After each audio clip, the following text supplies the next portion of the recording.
humillado y el que se humilla será enaltecido. Ustedes saben, hermanos, que si tuviéramos que resumir la historia del gran conflicto, si tuviéramos que resumir todo lo que pasó en el cielo, si tuviéramos que resumir el ministerio terrenal de Cristo, si tuviéramos que resumir todo, como dice acá el hermano Arturo, todo se basa en el conflicto entre el bien y el mal, entre el orgullo, ¿sí?, y la humildad. Todo tiene que ver con esto, hermano. Hemos tenido una serie de charlas durante estos días sobre la Trinidad, la deidad, muy interesantes. Pero si hay algo que podemos sacar de cada una de estas charlas, si hay algo que podemos aprender, es que Dios nos pide a nosotros que nos humillemos. Primeramente porque no sabemos nada. Primeramente porque a veces pensamos que sabemos, pero Dios quiere humillarnos. Y hay muchas maneras en que cuando el ser humano no se humilla, Dios permite que nos pasen cosas para que nos humillemos. Ustedes saben que yo vine invitado por los hermanos para compartir con ustedes una palabra. Ustedes saben que cuando a uno le invitan, uno enseguida va a pensar, dice, bueno, si me invitan es porque quieren recibir algo, yo tengo algo para darles. Enseguida Satanás se va a encargar de sembrarles esa semilla de orgullo. Y cuando yo llegué aquí, me encontré primeramente con una iglesia que sabía mucho más de lo que yo le podía llegar a enseñar. Entonces Dios me dijo, mira, Emanuel, yo no te necesito a vos. Yo te puedo utilizar, pero yo no te necesito. Esta gente no te necesita. De hecho, estoy aprendiendo ahora cosas sobre la reforma pro salud. Entonces, en mi mente yo podría haber dicho, bueno, Dios me trajo acá porque Dios me quiere utilizar con esta gente para que yo sea de bendición. ¿Y qué si Dios me trajo acá porque Él quiere salvar mi vida, para que yo recupere mi salud? Solamente me voy a dar cuenta de eso si estoy dispuesto ¿a qué? A humillar. A humillarnos, hermano. En mi vida no han pasado muchas cosas que me han llevado a humillarme. ¿Cuántos de ustedes aquí han pasado por enfermedad? Recién veía al pastor ahí que se le quebró la voz cuando mencionó la enfermedad. Y yo me sentí identificado con eso. Porque cuando llega la enfermedad a nuestra vida, está esta idea de que Dios se ha apartado. Porque la enfermedad es consecuencia del pecado y es consecuencia de nuestros errores. Cosechamos lo que sembramos. Eso es la realidad. Y entonces nos sentimos muchas veces desamparados de Dios. Y cuando llega la enfermedad, hermanos, es una humillación. Yo me acuerdo de una cita, hermanos, que la leí yo hace unos cuantos años. Había perdido a mi primera esposa por una enfermedad. Eso ya había sido tremendamente humillante, porque sentíamos realmente que Dios nos había abandonado. Sabemos que Dios no nos abandonó, pero Satanás trata de hacernos creer eso. Y después, a los pocos meses, mi hijo se enferma de la misma enfermedad. Entonces, yo ahí quedé devastado. Bueno, fuimos con mi hijo a hacer los tratamientos, etc. Gracias a Dios mi hijo vivió. Pero cuando yo estaba durante ese proceso, me llegó esta cita del Espíritu de Profecía, muy interesante. Vamos a leerla, porque vamos a sacar mucha información de esto.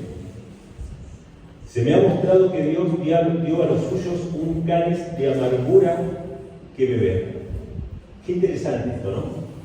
Dios le da a su pueblo un cáliz de amargura, dice, para beber, para limpiarlos y purificarlos.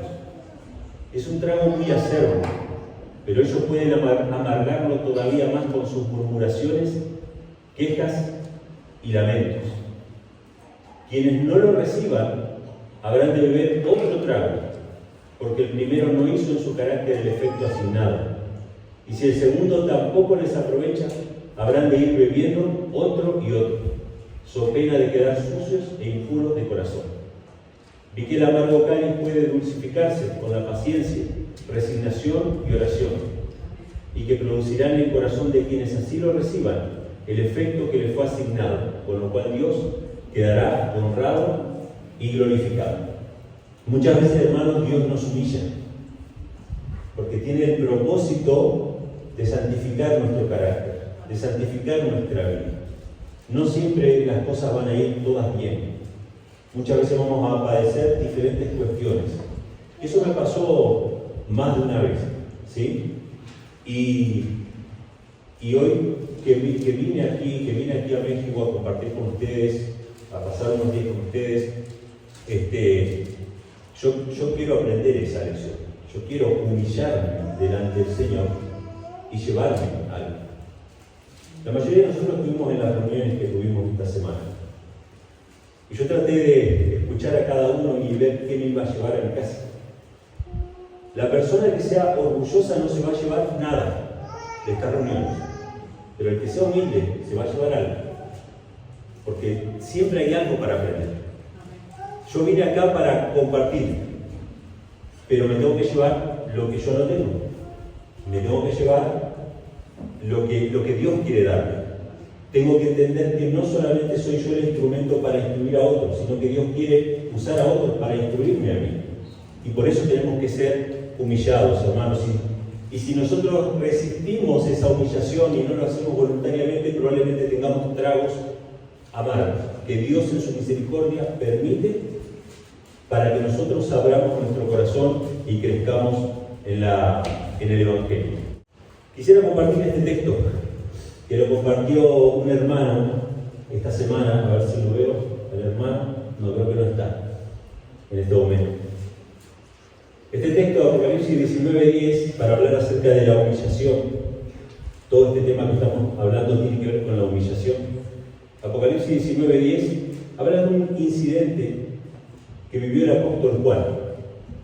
Ustedes saben que el libro de Apocalipsis en el capítulo 1 dice que el Apocalipsis es la revelación de Jesucristo que Dios le dio para avisar a su siervo las cosas que van a suceder pronto, y la envió por medio de su ángel y se la dio a Juan. O sea, es la revelación de Jesucristo que Dios le da por medio de su ángel a su siervo Juan. O sea que siempre hay un ángel en la revelación de Apocalipsis. Más allá de que aparece Cristo, se vislumbra a Cristo, por ejemplo en Apocalipsis capítulo 1. Pero siempre esa revelación es a través de un ángel. Y déjenme decirle, hermanos, que la gloria de un ángel puede hacer que caigamos como muertos. ¿Sí? Esto es importante. Los ángeles de luz pueden hacer que caigamos como muertos. Es más, puede que nosotros los confundamos con Dios mismo. Y en este caso con Cristo mismo. Entonces, esto es un incidente que pasó con el apóstol Juan, que él dice que cuando estaba recibiendo la visión del ángel, yo me postré a sus pies para adorarle, dice Juan. Interesante. Y él me dijo, mira, no lo hagas. Yo soy consiervo tuyo y de tus hermanos que tienen el testimonio de Jesús. Adora a Dios, porque el testimonio de Jesús es el espíritu de profecía. Interesante esto, ¿no? ¿Por qué será que el apóstol Juan se postró delante de un ángel? ¿Será que los judíos tenían la costumbre de adorar ángeles? Evidentemente no. Pero esto no pasó solamente una vez, pasó dos veces. Apocalipsis 22, versículos del 8 al 9. Yo, Juan, vi y oí estas cosas, y después que las hubo oído y visto, me postré para adorar a los pies del ángel que me mostraba estas cosas. Y él me dijo, mira, no lo hagas, porque yo soy consiervo tuyo y de tus hermanos los profetas y de los que guardan las palabras de este libro. Adora a Dios. Cuando el faraón tuvo los sueños, ¿se acuerdan? Y José fue a interpretarlo, y eran dos sueños, pero José le dijo, los dos sueños son uno solo, y el hecho de que sea dos veces es que esto viene de parte del Señor, esto es importante. Esto podría ser un incidente aislado, o sea, Juan se confundió, se postró a adorar ante el ángel, ¿y para qué registrar eso? ¿Para qué dejar registrado eso? ¿Alguna vez se preguntaron por qué Dios quiso que se quede registrado esto? Que Juan se postra de manera ingenua delante de un ángel a adorar. No, Juan no adoraba ángeles. Pero Juan sí había contemplado a Cristo en el capítulo 1 que está. Y cuando contempló a Cristo, ¿qué hizo? Se postró y adoró. ¿Cristo le dijo, no me adores? No. Cristo es digno de adoración. Pero ahora un ángel está presente ahí. Voy a decirlo de esta manera, después lo vamos a confirmar que es así. Este ángel tiene una gloria tal, este ángel tiene una gloria tal que fácilmente se pudo haber confundido con la gloria de Cristo. Juan no quería adorar a un ángel. Juan quería adorar a Cristo. Y este ángel no era cualquier ángel. Vamos a ver lo que dice la sierva del Señor sobre quién era este ángel. Esto está en el Deseo de todas las gentes, capítulo, página 73, párrafo 4, y dice así: las palabras del ángel, yo soy Gabriel, que está delante de Dios, demuestran que ocupa un puesto de alto honor en los atrios celestiales.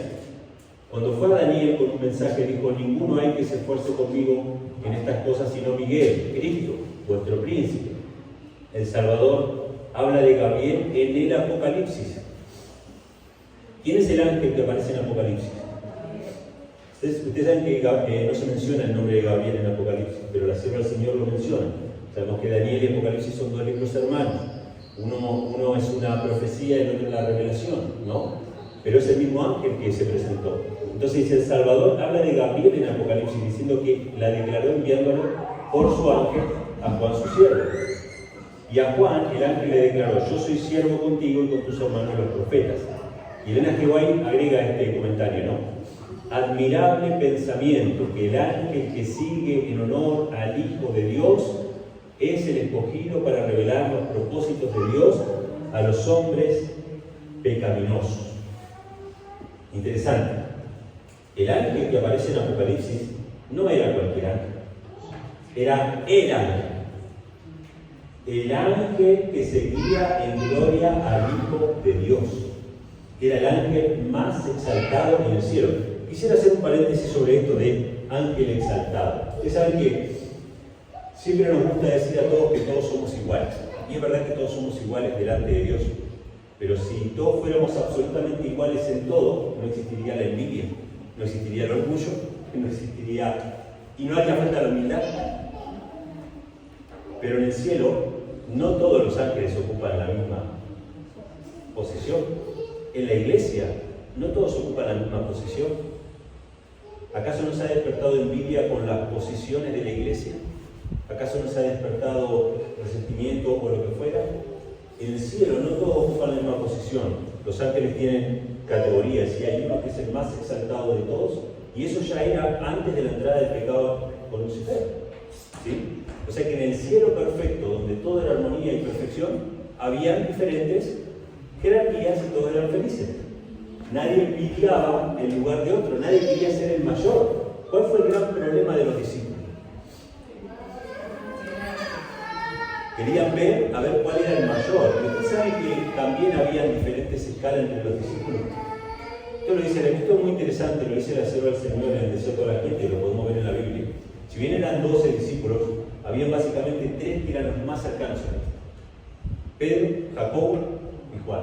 Lo dice la sierva del Señor. Y de esos 3, ¿cuál era el más cercano a Cristo? Entonces, Jesús amaba menos a los otros, ¿no? Pero a Pedro le chocó esto. Le tocó en el corazón a Pedro esto. Entonces, se generó un rumor en la iglesia de que Juan no iba a morir hasta que viniera Cristo, ¿no? Esto es interesante porque esto muestra que las tradiciones, por más cercanas que estén al siglo I, son tradiciones igual. La Biblia se encarga de desmentir una tradición que se generó en la misma época de los apóstoles. No importa qué tan cercana una tradición esté a los apóstoles, si no está en la Biblia, no es verdad. Y esta era una tradición que se generó en esa época que decía que Juan no iba a morir. Entonces Pedro va y le pregunta al Señor: Señor, ¿es verdad que este no va a morir hasta que...? Y no era eso, sino que, Jesús había dicho otra cosa. Pero Jesús le responde: ¿y si yo quiero que este quede hasta el fin? Quédate, tú sígueme. Había diferencia entre los apóstoles, sí había diferencia. Había relaciones más estrechas de algunos apóstoles con Cristo. Pero eso no debería despertar envidia, resentimiento. Deberían ser cada uno llamados a servir al prójimo. ¿Sí? Entonces, en el cielo también hay jerarquías. Y este era el ángel más exaltado en el cielo después de Cristo, y cuando estuvo acá en la tierra y fue una persona y se arrodilló delante de él, hizo lo que su antecesor no hubiera hecho. ¿Quién era el antecesor de Gabriel? Lucifer. ¿Y Lucifer qué es lo que hubiese dicho Juan? Yo merezco esa adoración, si tienen la gloria que yo tengo. Pero el ángel más exaltado del cielo sabía que su gloria provenía de Cristo. No me adores, no soy yo, ¿no? Él dice, yo soy consiervo tuyo. Y Elena G. White dice, admirable pensamiento. El ángel que sigue en gloria al Hijo de Dios, ¿no? Es enviado para revelar un propósito y se llama consiervo con Juan, un pecador miserable. Entonces todo este tema, hermano, nos tiene que llevar a pensar en esto, ¿no? En la humillación. Voy a mostrar un poquito cómo era la jerarquía celestial, ¿sí? Antes de la caída de Lucifer.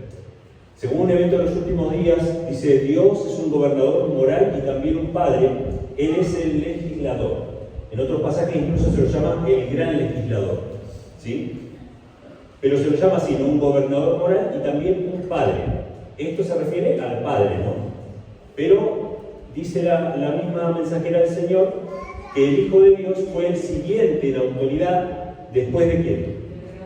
Después del gran legislador. O sea, el Hijo, Jesucristo, era el siguiente en autoridad después del gran legislador.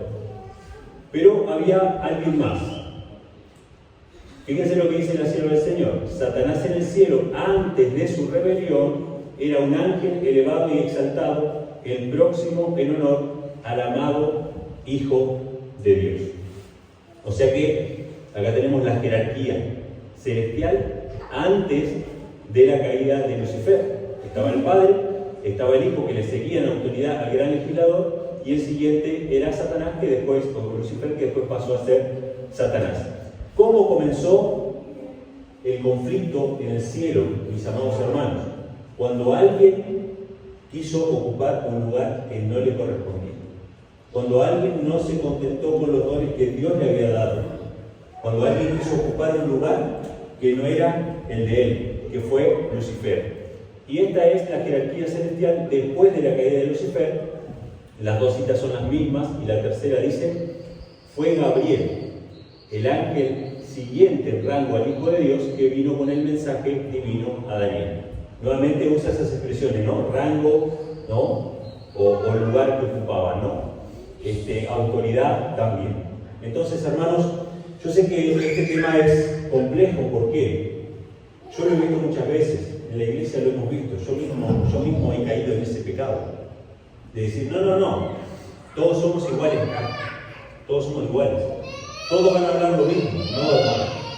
Dios levantó ministros, Dios levantó siervos, Dios levantó personas con dones espirituales para incluir a la iglesia. Y nosotros tenemos que contentarnos con el lugar que Dios nos ha dado, porque si no estaríamos albergando la misma semilla de rebelión que hubo en el cielo. La sierva del Señor menciona también acerca de la caída de Lucifer. Satanás fue una vez un ángel a quien se honraba en el cielo, el que seguía en orden a Cristo. Su semblante, como el de otros ángeles, era benigno y denotaba felicidad. Su frente alta y espaciosa indicaba poderosa inteligencia. Su figura era perfecta y su porte noble y majestuoso. Me gusta esta definición, ¿no? Era el sello de la perfección. O sea, Dios lo creó básicamente superior al resto de los ángeles. Lucifer era el ser más exaltado en el cielo. Según dicen las profecías, ¿no? De Isaías, la profecía de Ezequiel, que hablan acerca de la caída de Lucifer, él era constantemente consultado. Por causa de la multitud de sus contrataciones, dice, se enalteció su corazón. Él llegó a pensar que esa gloria que tenía le correspondía a él, le pertenecía a él. Hermanos, si tenemos algo para dar, démosle la gloria al Señor. Si tenemos algo para compartir, un don espiritual, no pensemos que es por nuestra fuerza. Y eso, hermanos, no quita en absoluto el amor que Dios tiene por nosotros. Dios nos ama como somos y nos quiere mejorar. Sin duda que nos quiere mejorar. Él quiere pulir nuestro carácter, Él quiere pulir nuestra vida.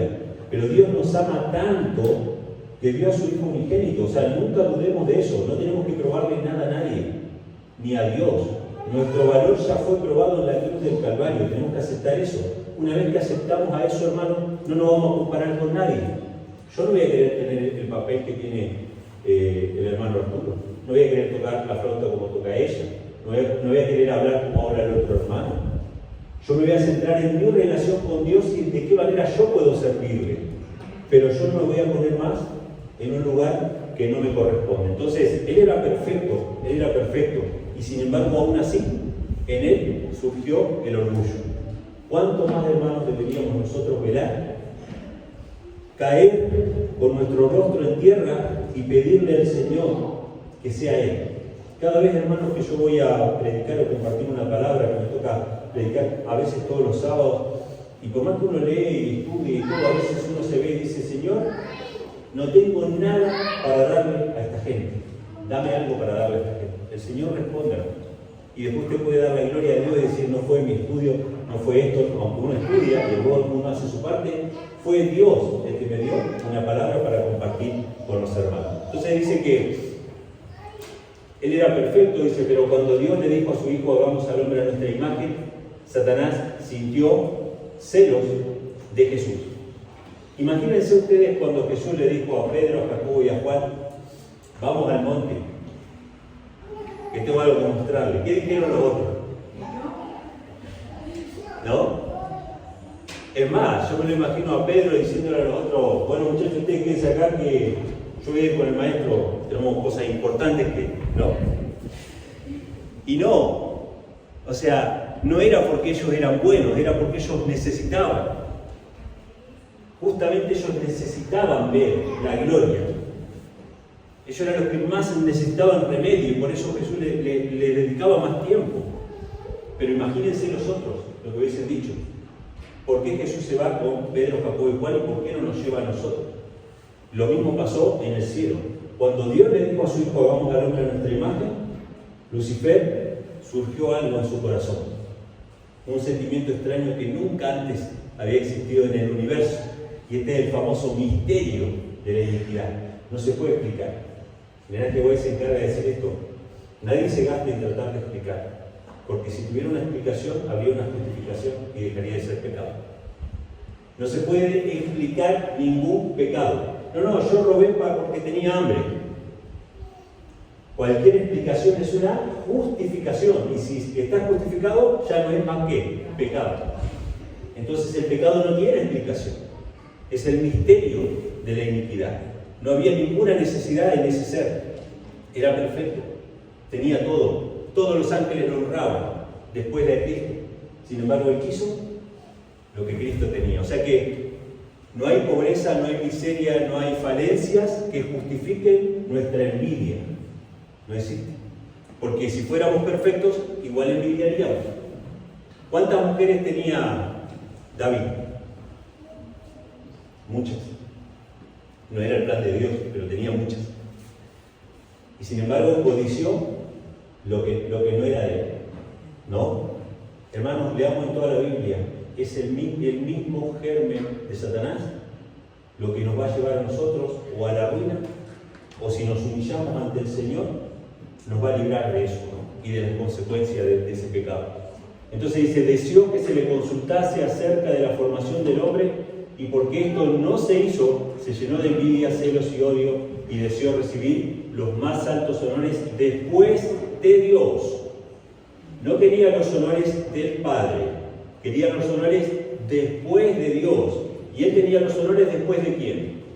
Después de Cristo. Fíjense al principio, el que se dice: a quien se honraba en el cielo, que seguía en orden a Cristo. Pero ella no quería estar después de Cristo. Él ahora quería estar después de quién? Del Padre. Él quería estar después del Padre. Entonces, es el mismo principio, hermanos. Voy a leer una cita más que está en Cada Día con Dios. Esto también tiene que ver con la exaltación y con la humillación. Esto tiene mucho que ver con Cristo, hermanos, porque Cristo es nuestro ejemplo máximo de humillación. No solamente en la tierra, ¿no?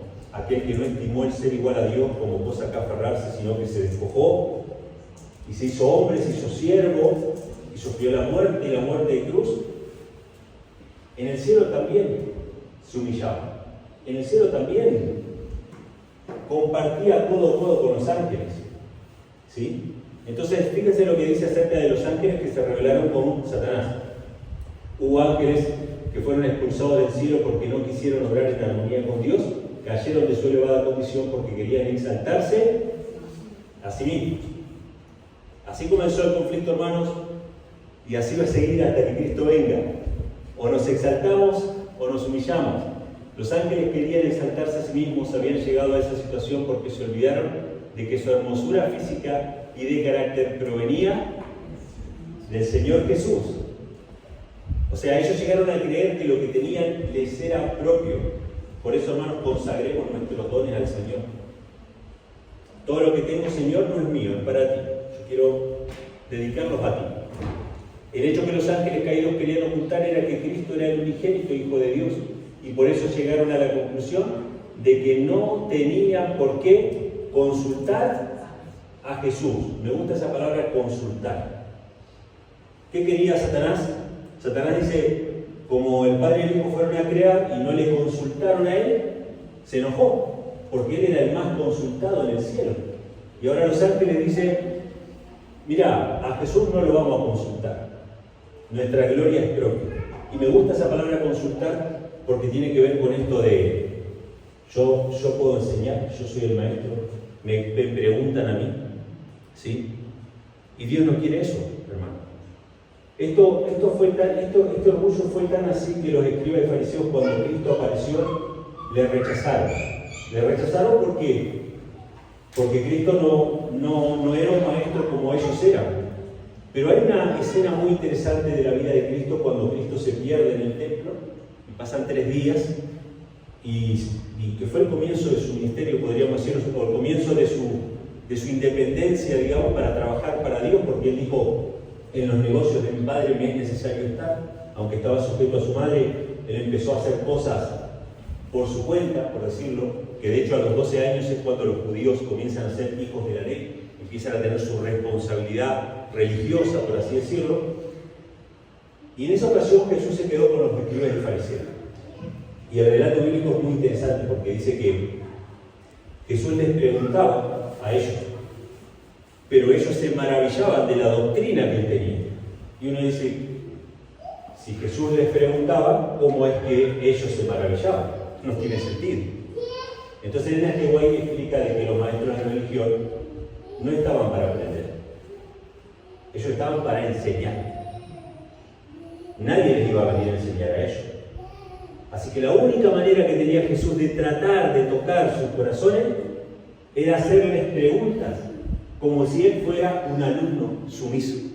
Y entonces ellos se abrían y después se maravillaban de su doctrina. Hermanos, no busquemos ser consultados como Satanás. Abramos nuestro corazón y aprendamos. Siempre tenemos algo que aprender de los demás, del hermano más humilde que habla una palabra, o que Dios le puso un texto en su corazón, o que puso una alabanza. Hermanos, no querramos ser todos maestros. Escuchemos también, prestemos atención, no busquemos ser consultados.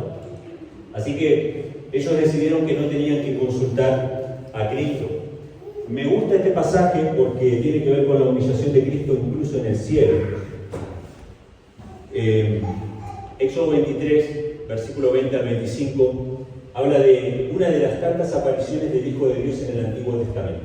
Ustedes saben que no es tan claro y tan patente en el Antiguo Testamento las apariciones del Hijo de Dios, pero sí aparece en muchos lugares, pero con diferentes nombres, y uno de ellos es el ángel de Jehová. Entonces Dios le manda al pueblo de Israel y le dice, miren que yo les envío al ángel delante de ti para que te guarde en el camino, te introduzca en el lugar que yo he preparado.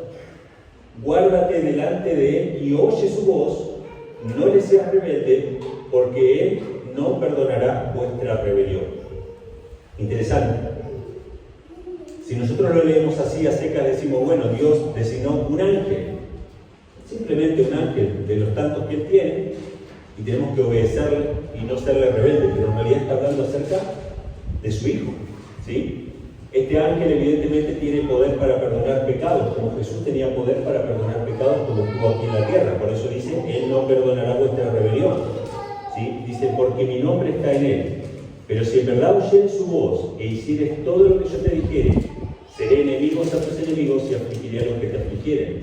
Porque mi ángel irá delante de ti y te introducirá al amorreo y al eteo, al fereceo, bueno, a las naciones, ¿no? Que ellos iban a destruir. No te inclinarás a sus dioses, ni les servirás, ni harás como ellos hacen. Antes los destruirás del todo y quebrarás enteramente sus estatuas.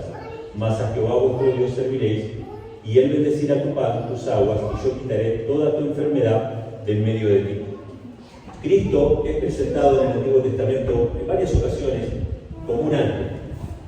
Y esto tiene que ver con la humillación de Cristo.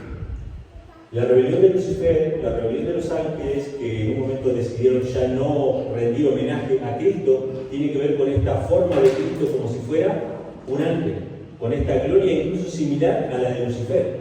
Pero había una diferencia entre Lucifer y Cristo. Lucifer era un ser creado, Cristo era el divino Hijo de Dios. O sea, era divino como el Padre.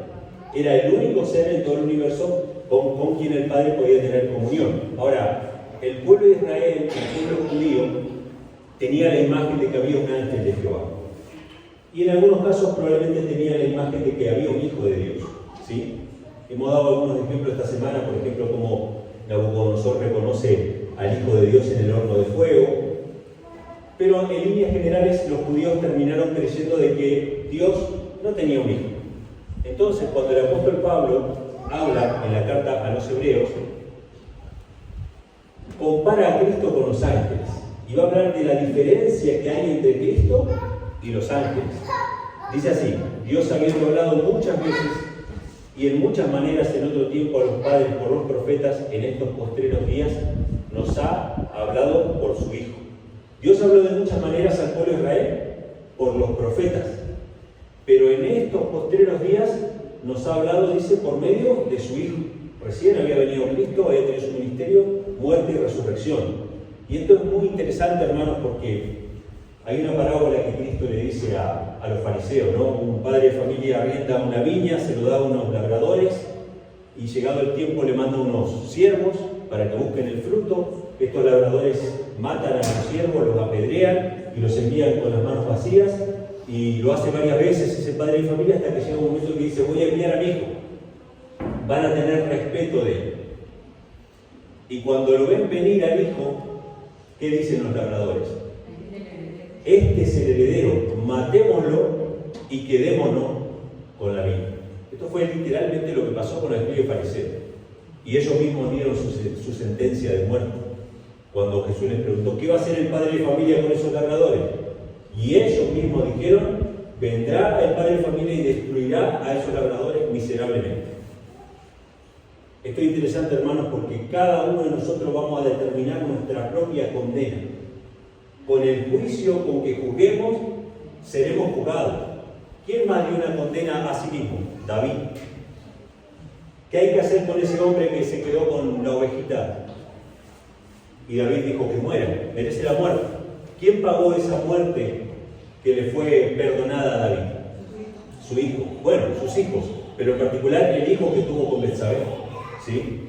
Entonces, hermanos, esto también es importante, seamos lentos para juzgar, para condenar. Yo lo hablaba con Arturo. ¿Te puedo usar, Arturo? Yo lo hablaba con Arturo. Arturo, Dios tiene dos características, no solamente justicia, también tiene misericordia. No todo el mundo va a ver la luz que nosotros vemos al mismo tiempo. No todo el mundo está en la circunstancia o en la situación para practicar lo que nosotros practicamos y nosotros creemos que es justo. Sí, hay una justicia, hay una luz, pero hermanos, seamos misericordiosos con el que no la entiende. No condenemos, porque las palabras que salen de nuestra boca se van a volver contra nosotros mismos. Entonces dice que Dios habló por los profetas, pero en estos días finales habló por el Hijo. Y fíjense lo que dice: ¿a quién constituyó heredero de todo y por quién asimismo hizo el universo? ¿Quién constituyó a Cristo heredero de todo? El Padre. Y por medio de Cristo hizo el universo. el cual siendo el resplandor de su gloria y la imagen misma de su sustancia, y quien sustenta todas las cosas con la palabra de su poder, habiendo hecho la expiación de nuestros pecados, por sí mismo se sentó a la diestra de la majestad en las alturas, hecho tanto más superior que los ángeles. Lo primero que dice Pablo es, fue superior a los ángeles. ¿Por qué le tiene que decir a los hebreos que es superior a los ángeles? Porque en la mente de los judíos, a lo sumo hay un ángel de Jehová. A lo sumo hay un ángel, pero no un hijo, un ángel. Pero Pablo está diciendo, ese ángel era Cristo, era su hijo, era superior, dice, cuanto heredó más excelente nombre que ellos, porque ¿a cuál de los ángeles dijo Dios jamás mi hijo eres tú y yo te he engendrado hoy? Y otra vez yo seré el padre y él me será mi hijo. ¿A cuál de los ángeles Dios le puede decir literalmente, yo te engendré y tú eres mi hijo? A ninguno. Esto era lo que Lucifer no podía entender. Lucifer creía que era igual a Cristo, pero no era igual a Cristo.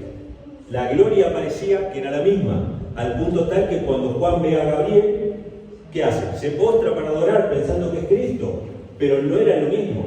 Y Gabriel nos da el mensaje de humillación. No me adores, yo soy consiervo tuyo. ¿Sí? Entonces dice, y otra vez cuando introduce al primogénito en el mundo, dice, fíjense lo que va a decir, esto es tremendo. Cuando Dios introduce al primogénito en el mundo, o sea que va a nacer de María, y nace como un niño pequeño, sujeto a la debilidad humana, sujeto a nuestra flaqueza, para experimentar lo que nosotros experimentamos, Dios se encarga de decirle a los ángeles, adórenlo, adórenlo. Ese bebé chiquito que ustedes ven ahí, débil y frágil, sigue siendo mi hijo unigénito, que estaba acá en el cielo. Adórenlo todos los ángeles de Dios. Aunque su divinidad estaba velada por la humanidad, seguía siendo el comandante de las huestes angélicas. Seguía siendo Miguel, el arcángel Miguel. Y ciertamente de los ángeles dice, el que hace a sus ángeles espíritu y a sus ministros llama de fuego. O sea, de los ángeles dice, son sus ministros. Y está bien, son sus ministros, llama de fuego. Pero del Hijo dice, tu trono, oh Dios, por siempre y jamás. Cetro de equidad es el cetro de tu reino. Has amado la justicia y aborrecido la maldad. Por tanto, Dios, el Dios tuyo, te ha ungido con el óleo de alegría más que a tus compañeros. El Padre llama al Hijo Dios. ¿Sí? Tu trono, oh Dios, para siempre, jamás. Y es más, dice que el Dios de Cristo lo ungió. Y me gusta esa expresión porque Cristo se hermana con nosotros y dice, yo voy a mi Padre y a vuestro Padre, a mi Dios y a vuestro Dios. El Dios de Cristo es nuestro Dios. El Padre de Cristo es nuestro Padre, en nuestro caso por adopción. ¿Sí? Entonces podemos ver, hermanos, la humillación del Hijo de Dios, que no estimó el ser igual a Dios, sino que bajó a esta tierra. Primeramente ya andaba codo a codo con los ángeles en el cielo. Ya se humilló de esa manera. Y ahora se humilla haciéndose hombre y muriendo por nosotros. Quisiera ir concluyendo con este pasaje. Este pasaje, hermano, me acompaña siempre. Porque siempre, el pastor lo dijo hoy, todos tenemos nuestras flaquezas. Flaquezas en carácter, flaquezas físicas. Nosotros prestamos más atención a las flaquezas físicas que a las de carácter. ¿Se dieron cuenta de eso? El orgullo es algo muy difícil de que nos demos cuenta. El G. White dice que en el camino a Cristo que es más fácil que un borracho perdido por ahí encuentre a Cristo y se salve que un creyente orgulloso. Porque el borracho, por más que no se dé cuenta, la sociedad misma le marca su problema. O sea, todo el mundo le hace ver su necesidad. Y él sabe que necesita, y como sabe que necesita, hay posibilidad de que busque ayuda. Pero el orgulloso no sabe que necesita. Él cree que está bien. Entonces contra eso no hay remedio, hermano. Porque no hubo remedio con Satanás tampoco. El orgulloso piensa que está bien y nunca va a buscar ayuda. Entonces, a veces, incluso como no nos damos cuenta de nuestras debilidades de carácter, Dios nos deja algunas cuestiones físicas. ¿Sí? Esto lo dice el apóstol Pablo. Yo me identifico mucho con esto porque Dios sabe cuando yo más clamo. Y dice así, el apóstol Pablo, hablando de sí mismo, de cuando él tuvo visiones, fue llevado al cielo, vio cosas, dice que de ese hombre se va a gloriar, pero hablando de sí mismo dice, para que no me enaltezca desmedidamente por la grandeza de las revelaciones.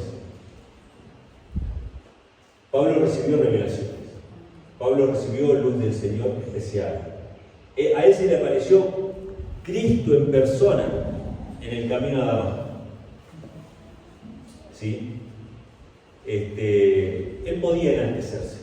Entonces dice, para que no me enaltezca desmedidamente por la grandeza de las revelaciones, me he dado un aguijón en mi carne, un mensajero de Satanás que me abofetee, para que no me enaltezca sobremanera. Por lo cual 3 veces he rogado al Señor que lo quite de mí, y me ha dicho, bástate mi gracia, porque mi poder se perfecciona en la debilidad. Por tanto, de buena gana me gloriaré más bien en mis debilidades, para que habite en mí el poder de Cristo. No es que Dios quiera que nosotros tengamos enfermedades o achaques o dificultades o problemas, pero muchas veces es la única manera en que nosotros levantamos nuestros ojos y clamamos, ¿no? La otra vez estaba hablando con Maximino, estábamos hablando con él, y lo primero que le pregunté es ¿cómo es que conociste el mensaje? Y él me dice, sale su primera palabra, hubo un problema de salud. Hubo un problema de salud. Y uno dice, bueno, ¿qué tendrá que ver? Tenía todo que ver. Tenía todo que ver porque Dios nos hace un alto, un parate. Nos llama la atención de manera dolorosa, pero si lo aceptamos con humildad, si aceptamos sus reprensiones, hermano, Dios nos puede usar poderosamente. El apóstol Pablo tenía un aguijón en su carne, no se sabe bien qué es, algunos dicen que era su ceguera, otros que era alguna otra cosa, pero tenía dificultades. Y Dios, él se lo clamó al Señor que se lo quite, pero Dios en su sabiduría decidió no quitárselo, porque de esa manera él dependía más fuertemente del Señor. Dice la palabra en 2 de Crónicas 7:14, si se humillare mi pueblo, sobre el cual mi nombre es invocado, y oraren y buscaren mi rostro, y se convirtieren de sus malos caminos, entonces yo oiré desde los cielos y perdonaré sus pecados y sanaré su tierra. Jesús dice, cualquiera pues que se humillare como este niño, ese es el mayor en el reino de Dios. Hermanos, de todo lo que venimos hablando tanto esta semana, y no solamente esta semana, lo que hemos venido escuchando de la palabra de Dios desde el comienzo es una lucha entre el orgullo y la humillación. Mi llamado y mi comentario para ustedes en esta mañana era que busquemos al Señor, que nos humillemos y que aceptemos los designios que Dios tiene para nuestra vida, ¿no? Y que podamos servirle de corazón, sin mirar a los demás, sin buscar un puesto elevado, sino que realmente agradezcamos al Señor por todo lo que Él nos ha dado. Que Dios le bendiga.